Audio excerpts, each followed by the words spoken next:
Miami Hurricanes offense has found another gear. Keep playing like this, and Virginia Tech and Pittsburgh can't stop you. And then I don't know if the College Football Playoff Committee can either.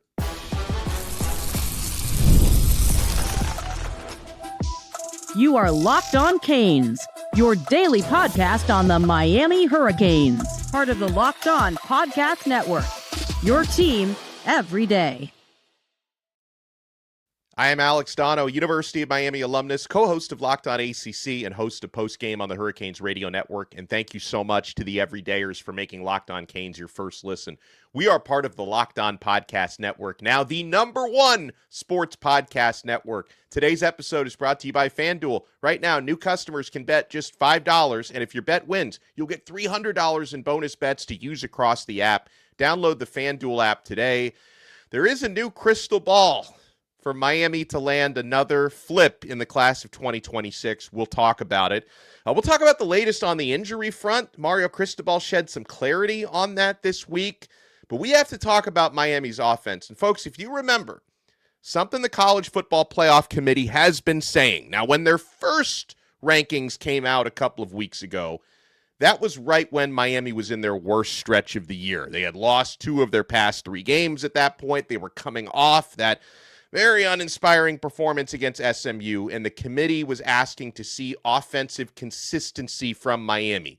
Hurricanes have put together a couple of very good games, including their most complete performance, period, and best offensive performance this past weekend against NC State. So you have to wonder if Miami keeps winning and keeps putting up, 581 yards and 41 points like they did this past weekend, if the committee might see enough to actually leapfrog a couple of the 2 lost teams that are in front of the U. We have that and so much more to talk about, as it is a Truth Teller Tuesday. Yes, we got Bruce Warner with us. And Bruce, you know the real reason why Miami's offense is suddenly clicking, and I think you have something to do with that. Well, in my brain, I do, because I've been talking about it. There's the Louisville game. Get the ball outside. And that's exactly what they did. Get those 5-6 linemen off the line of scrimmage and open it up. And that way your running game, throw to open up the running game. What did they do on the first play from scrimmage? They hit, what's his name? Pringle, and the little swing in the flat. He runs for like 20-something yards. And they were getting outside a lot. Pringle's incredible. He's an incredible runner. He finds spaces. He makes yardage when there's no yardage there. So he's a great addition. But, yeah, I'm going to take all the credit and not give it to Dawson, because I'm the one that said, why are you doing these things? Open it up. So they did another Malachi Toney fake end around. He throws the ball, it should have been a touchdown. It should have been a touchdown, yeah. He ran inside instead of outside, but whatever. Yeah. Great play calling. They use their imagination, which is what I said. And, yeah, I'm going to take all the credit. Why not? You should. I think the offensive... I only should because I said it before it happened, which is, to me, am I patting myself in the back? Yes. You've been saying it for months. Are these guys going to comment that I'm full of myself and I don't really care. I kind of set you up for that, though. I set you up to take all the credit. I said these things in advance. So anyway, yeah, we played great. I hope it continues. There's no reason why it shouldn't have happened earlier. I don't know what was going on, but again, without Fletcher, without CJ, they still did all this stuff. Yeah. So look, it looks good. And as I said to you off the air a few minutes ago, there's a precedent for them to put us in, even if we're ranked behind some of these teams. Because look what happened to Florida State a couple of years ago. They were unbeaten. Now, there was only 4 teams in the playoff, but they chose not to pick them. Why? Because they said they didn't think they were going to win. Right. So, and of course, they played Georgia in the ball game and got obliterated. But I think Miami's better than Vanderbilt and Texas and some of these other teams that are ranked ahead of them. And I think Miami will probably get it. If we run the table in blowout fashion, I think there's a really good chance we're going to make the playoffs as an 11 or 12 seed or something like that. Well, if we run the table in blowout fashion, that at a certain point, do they decide the head-to-head win over Notre Dame matters? Because one of the quotes from the past couple of weeks was they had Miami and Notre Dame separated by too many spots, but if it was only 3 spots, then they would weigh the head-to-head, and maybe Miami's in front of Notre Dame. So you have to wonder if that's going to become a factor, Bruce. If Miami finishes the season strong enough and they close the gap enough with Notre Dame, if the committee is going to weigh that. And it's weird that we're even having this conversation. Because, No, it's again, not, these are, because you know damn well, Alex, that we're not going to pass Notre Dame if we're both with the same record and we beat them. They're just not going to do it. But maybe doesn't seem like it. I mean, I would hope. Vanderbilt, Texas, yes. Texas has 3 losses, right? So they've got Texas just lost, so they're expected to drop behind us, and that's why I think Miami has no big wins. I think we're better than those teams, and I think the committee wants Miami in there. I would think so. I think so. Yeah. So we can't lay an egg against Virginia Tech, who's now named James Franklin as their coach. Yeah, you said maybe they'll rally around him. No, they're not. They're not good. But we should kill them. Pitt, we've had trouble up there in the past. We were 10-0 with Rick. They beat us. So, and if it's cold, I'm not worried about the weather. I'm worried about our mental attitude, because that very well could be a game that we must win. I mean, we must win it anyway. Yeah. I don't know what's going to happen this weekend. Maybe somebody will lose. I don't know ahead of us, but you still want to win. You still want 10 wins. If you don't get to the playoffs, I'm asking you guys not to throw everybody under the bus. We should not have lost to SMU. The Louisville game, it is what it was. But 10-2 and a major bowl game, and if we win the major bowl game at 11-2, we should be keeping all our recruits and then still maybe getting a couple more that we're really looking at. And so I will not be down on Mario and the staff. I'll be disappointed to a certain extent, obviously, because you want to make the playoffs. You didn't make the ACC, but you know what? It's not like we were 8-4, 10-2, and a win in a major bowl game against somebody pretty darn good. Obviously, not a team that's in the top 12 that's going to make the playoffs, because we can't play them. But I still would like to think we could beat somebody really good, whether it's USC or whoever they match us up against, and that would lead to a successful season.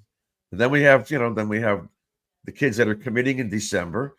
Then we have the transfer portal, and then the question becomes, as Alex and I said just off the air 2 minutes ago, I'm not into Bailey, and I'm not into Sellers either. I don't want either one of them. They failed their Miami auditions on the same day. Like Sellers' decision making was diabolical when they gave up that 4-touchdown lead against Texas A&M. Yep. And CJ Bailey, and I give credit to Miami's defense, because they had to make him look bad, but he did not look good against us. Well, he was exposed. He can only hit guys that are wide open. And when there's some pressure on him, he just threw the ball up for grabs. Yeah, he folded. And I do want to give a quick shout out to Keionte Scott, who's not playing anymore this season. But as far as I'm concerned, he was a defensive player of the year, not Messidor, not Bain, him. The kid was all over the field. Yeah. And I know he's hurt, but I want him to be better for the combine. That kid deserves to be drafted, and drafted high. He's really good. And another shout out to Jacoby Thomas, who on Saturday was incredible. The pick 6 and that interception down the middle when he went across his body to catch that ball that was high. That kid is really good. And you had him on the show, and I like that show. I like watching him. He's a good kid. I only hope everything good for him. He deserves it. Yeah. Well, when we come back, I want to dive a little bit deeper into Miami's offensive transformation as of late, because I think the truth teller factor is a part of it, but there are other factors as to why they've picked it up over the past couple of weeks. You want to keep it locked right here. We're also going to talk some recruiting on this episode, a new crystal ball, and a player we're hoping to land that might now be trending elsewhere. You want to keep it right here. We're only getting started on this brand new episode of Locked On Canes.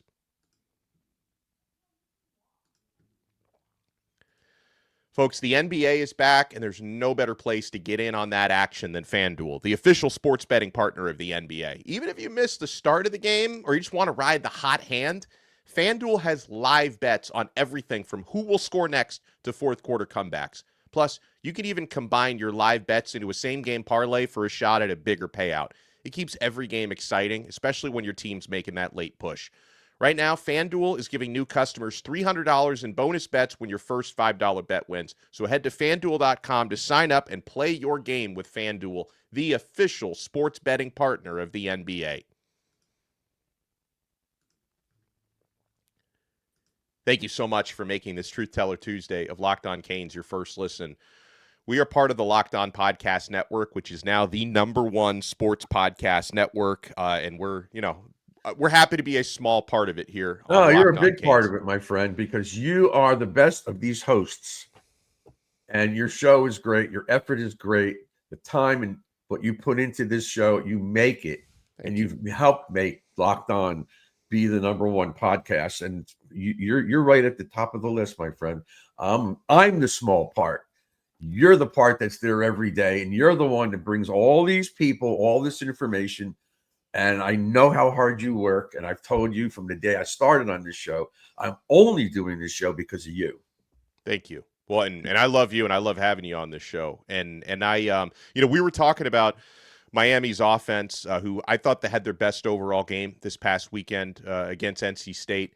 And okay, like some of the things that are different, Bruce, you talk about, more creativity, getting to the outside. We've been mixing in more of these trick plays, and they tend to involve Malachi Toney, which is very important because the more different ways you use Toney, the more it gives the defense things to think about, and the more it's going to pull guys in Toney's direction to open things up for other guys. So I think the trick plays have been a welcome addition. Shannon Dawson did kind of downplay his part of the offensive transformation. He says, "No, we're running the same plays. We're just executing them differently." But then he did admit more trick plays. So I'm not buying that either, Bruce. I ain't buying it either because I didn't see a lot of these plays before, But didn't they have a play that it kind of blew up? I thought it would work, but there was one a trick play. It was a flea flicker. There was a flea flicker that blew up, and then there was another trick play that was Malachi Toney trying to throw it to Girard Pringle. That was just he put a little too much. He overcooked the throw a little bit. That would have been a touchdown. Right. And Toney, I think he's got the best passer rating on the team, regardless. But that was one throw that was on him for missing that one. Somebody commented, I don't know, maybe it was on Gary's site, Kane Sports. Somebody made a comment. Why can't he be our quarterback next year? No way. Yeah, that's ridiculous. You can't do that. No, there's another problem with that. If Malachi Toney becomes our quarterback, you no longer have Malachi Toney at receiver, which is a problem. Well, unless he can create a way to throw it to himself, which is illegal. But if anybody could, he could. He could. But look, it's still exciting. The kid is incredible. All these freshmen that are playing, it's so exciting to watch these guys. Yeah, because we're seeing veterans. He's like Lofton got a touchdown. But he had like 2 or 3 mistakes in the game. He dropped the ball. He missed a block. I don't know what's going on with him. Well, Cristobal said he's been playing through injuries all year. And you know what? I tend to believe it. Like, you could say that's an excuse, but here's the reason why I believe it, Bruce. I have watched Elijah Lofton practice probably 3 dozen times, fall camp, spring ball the last couple of years. And he's always so good in practice. I don't have any other way to explain why he's not been effective in these games other than maybe he is playing through injuries, because there's no other reason to explain. He looks so good in practice. I don't know how else to explain the drop-off on game day other than that. I don't know either. Focus, concentration. How hurt could he be? He's playing. If he was hurt, right? Mario usually keeps guys on the bench if they have like a toenail. That's a good point. Yeah, because like CJ Daniels was like 100% this week, but I guess he didn't have enough practice reps, and it worked out. Like, we didn't need CJ this past week, but he might be back this week finally. But I don't know. Luka Gilbert should be out on the field. He played. I think he played against SMU. I don't know if he played against NC State, but. The point is that he's not doing what he's supposed to do. If he's hurt, okay. If he's not hurt, and this is what's happening, he could be in the portal. I don't really know. I'm glad he got that touchdown. Kid is leaving SMU. He can go to SMU like everybody else. But the other things, like aside from the offensive approach, things that are different about this offense, Bruce. We start with the obvious. Girard Pringle, the energy, the pop, the vision, the patience that this true freshman runs with is just night and day. And I'm not taking anything away from Mark Fletcher when I say this. Fletcher's just such a different type of running back, and I love Fletch. And I think Fletch still plays a very important role once he's back healthy, because he is so powerful, so big, so important in the red zone. But having Girard Pringle start this past game, I think made a major difference. Getting Malachi Toney so much more involved, using him in different ways, has made a big difference on this offense.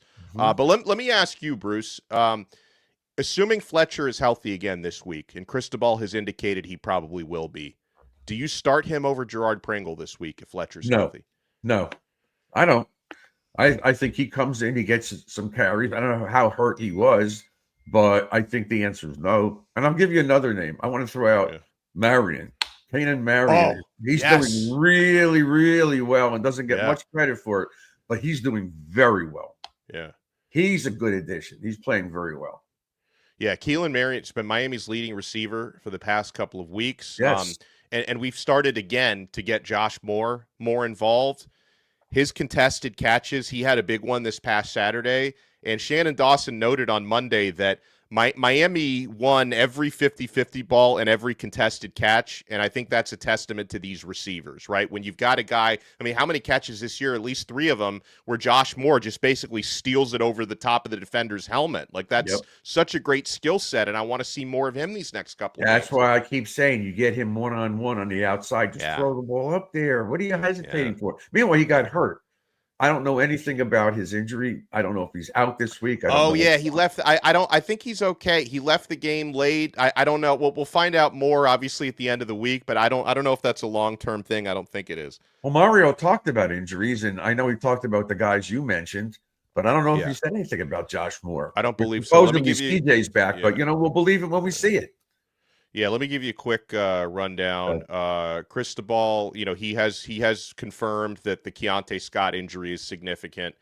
He didn't outright say it, but it sounds like he's not going to be available the rest of the season. That's just the way that this is looking with Keionte Scott.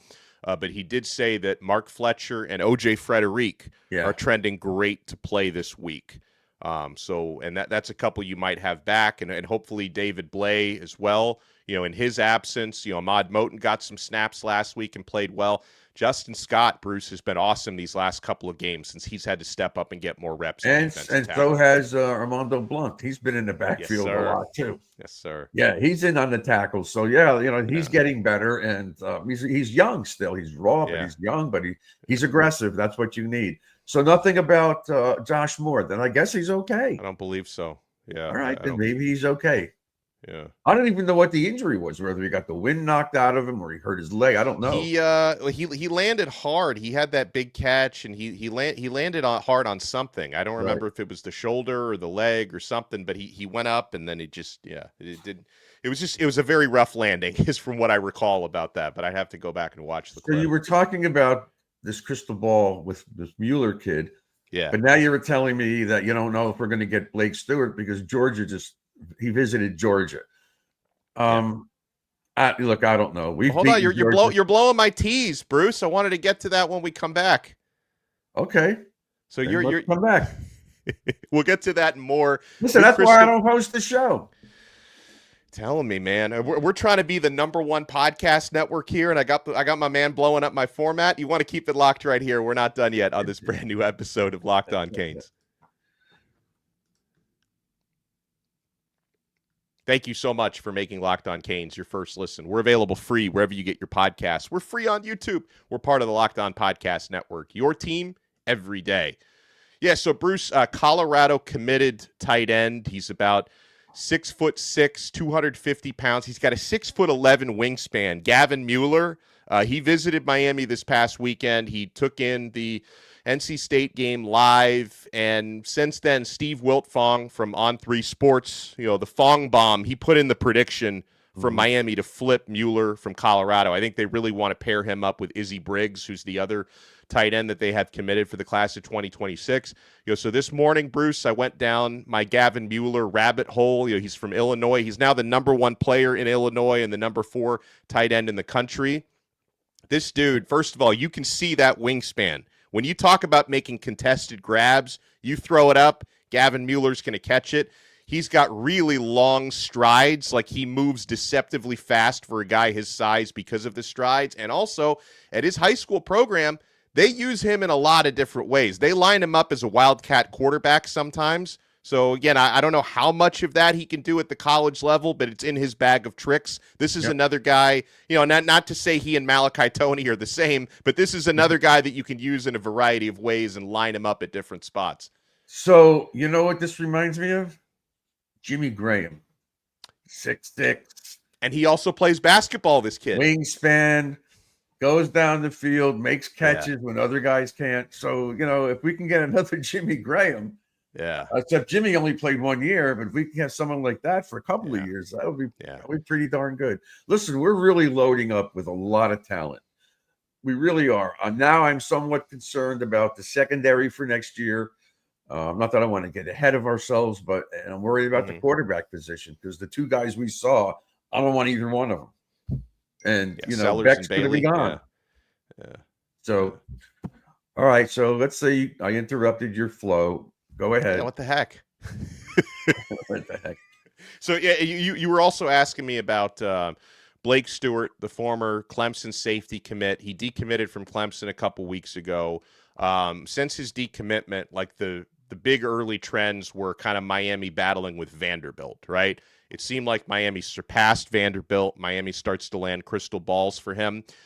I think Miami is still very much in the mix for Blake Stewart, so don't see this as me like waving the flag of surrender or anything like that. But he's an Atlanta area kid, Bruce, and Georgia has really started making a push. Gabby Urrutia at Inside the U mentioned that Stewart visited Georgia this past weekend.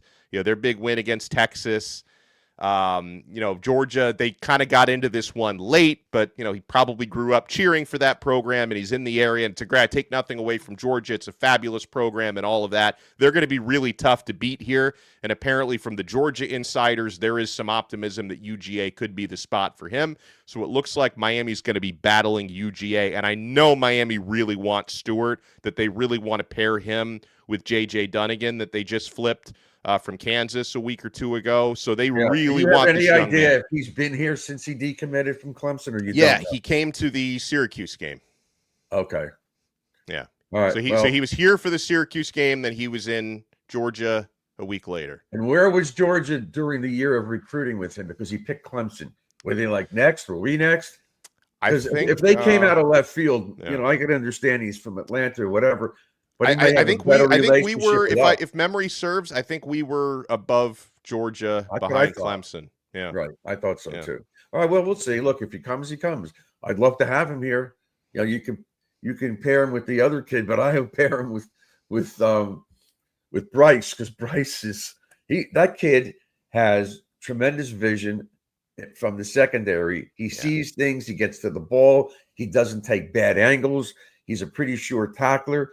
And he finds ways to make those interceptions, balls that are like probably shouldn't even have been caught. The one he ran across the field, was that against the Gators? Wow, is that something special? That was very special. That kid, he's good. I like him. He's a little slight, but he'll pick up some weight. And I feel good long term about the secondary. I also really like Dylan Day, who's young. Right. OJ Frederick still has 2 years of eligibility left. Xavier Lucas still has 2 years left. Damari Brown has at least one more year. He's had a pretty good year this year. We're bringing in a bunch of true freshmen who can play. So as long as we keep Corey Heatherman and we keep these DB coaches, we'll be fine. I feel good about the defense. Obviously, we're losing some really, really important pass rushers. Bain and Mesidor are going to be off to the NFL. And our offensive linemen, we're losing a bunch of them. Yeah, I feel okay there, partially because I think our top offensive line recruit Jackson Cantwell is going to be right away. So he'll start. I think we're going to have some good talent. And I would imagine that what's his name? Okay, my mind's just Pancake Sampson. He'll be the left tackle. He'll probably be the starting left tackle. We'll be okay. We'll be okay. Yeah. No, I think we'll be okay at the offensive line. So what are your early thoughts heading into this Virginia Tech game? And I know, so Virginia Tech, obviously they're right at the top of the college football news cycle because they have their coach for next year. And I think hiring James Franklin, it's a great move for them. I mean, they want to be a serious football program again. And it's not just hiring Franklin. They're also pledging to invest, tens of millions more in their athletic department and into NIL. Like they want to give Frank the same thing that we decided to do, 4 years ago when we hired Mario Cristobal. They want to put the investment in football to actually be able to win with their new coach. Now, obviously, that does not affect the game this weekend. James Franklin will not be coaching. He will not be practicing with any of these He may guys. give a pregame speech, though. Who knows? He might. But, yeah, you never know. He's going to be at the game. That's already been confirmed. Yeah. He's going to be at the game. Maybe he'll give them some kind of a pregame speech. But you would imagine, like, their crowd is going to have some extra pop, like knowing, oh, we just have our new coach and stuff. And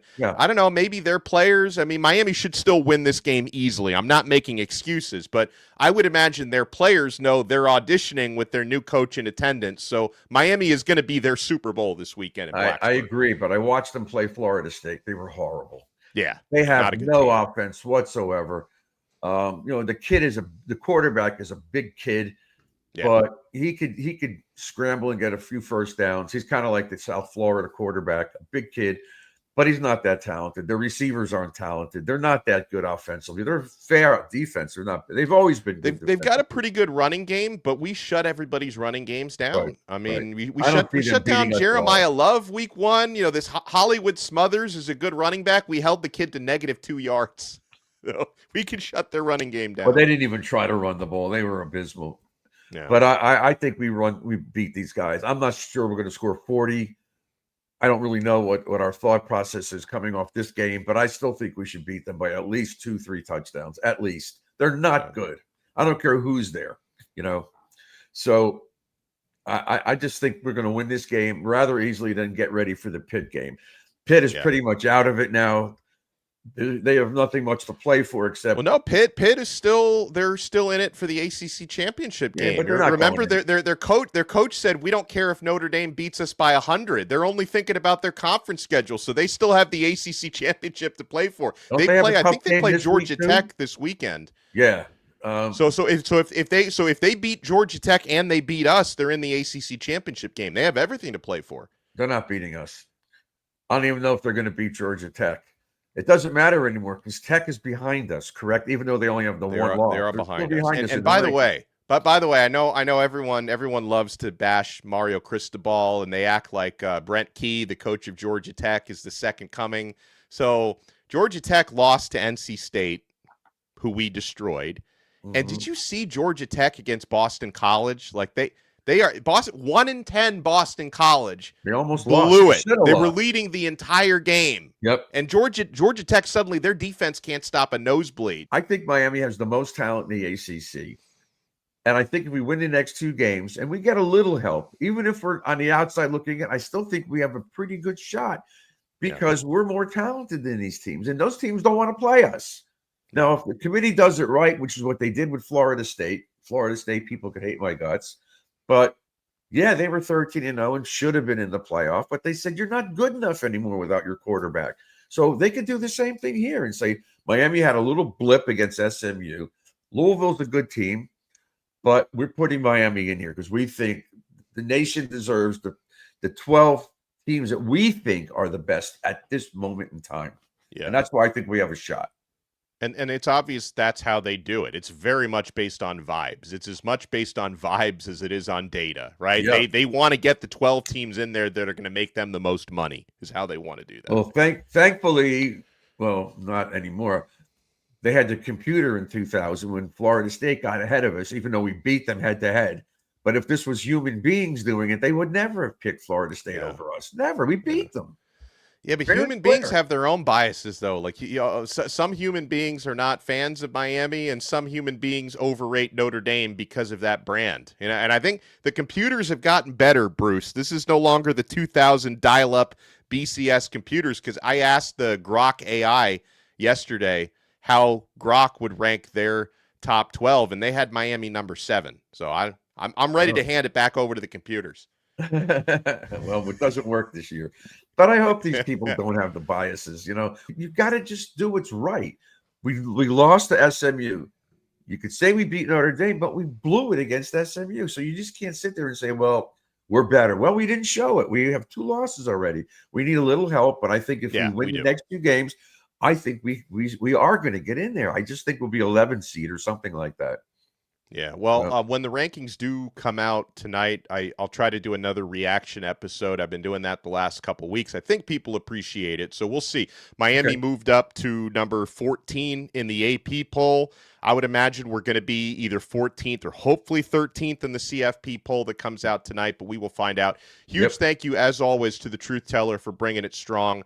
We love the Truth Teller and what he brings to the show. Thank you to all the everydayers, man, for making Locked On Canes your first listen, for making this network number one.